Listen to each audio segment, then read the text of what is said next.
नमस्कार, आप देख रहे हैं NN24 और मैं हूं आपके साथ वैशाली। भारत जोड़ो न्याय यात्रा के दौरान कांग्रेस नेता राहुल गांधी ने दावा किया है कि देश में शायद सबसे भ्रष्ट सरकार और सबसे भ्रष्ट मुख्यमंत्री असम के हैं। यात्रा के नागालैंड से असम में प्रवेश करने के बाद राहुल ने शिवसागर जिले में लोगों को संबोधित करते हुए सत्तारूढ़ बीजेपी और राष्ट्रीय स्वयंसेवक संघ की आलोचना की।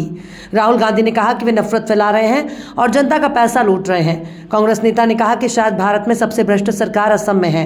आप जानते हैं कि यहाँ क्या हो रहा है। हम भारत जोड़ो न्याय यात्रा के दौरान असम के मुद्दों को उठाएंगे।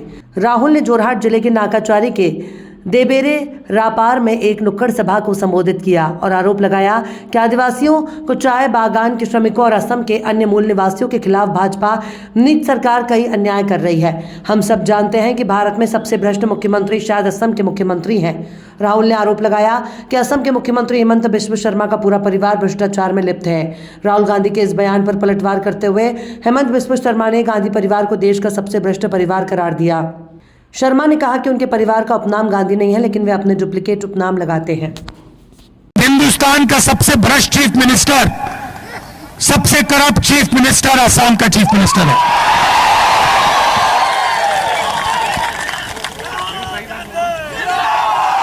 सही बात बोली।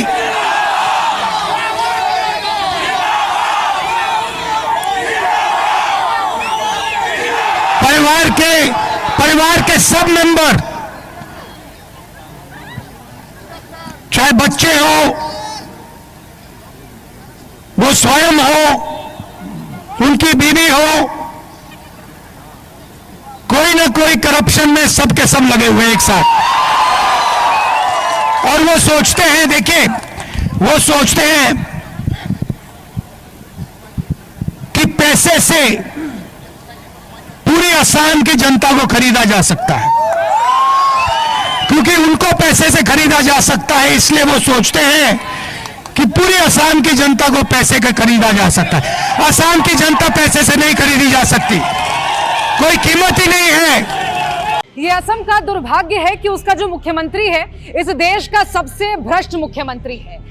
एक ऐसा मुख्यमंत्री जिसके शासन में लगातार असम की जनता को महंगाई, बेरोजगारी, अत्याचार, बलात्कार, दुराचार और अन्याय झेलना पड़ रहा है।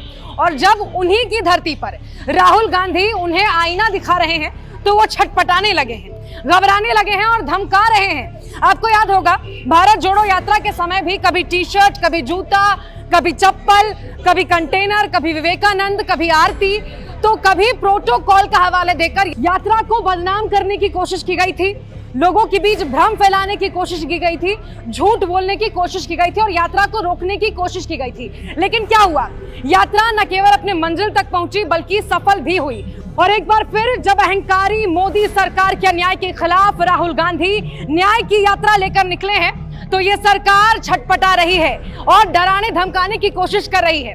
ये FIR करने की धमकी दे रहे हैं, गिरफ्तार करने की धमकी दे रहे हैं, लेकिन कोई जरा जाए और इन्हें बताए ये राहुल गांधी है, ये भारतीय राष्ट्रीय कांग्रेस है, इनके रगों में लड़ना है, डरना नहीं है।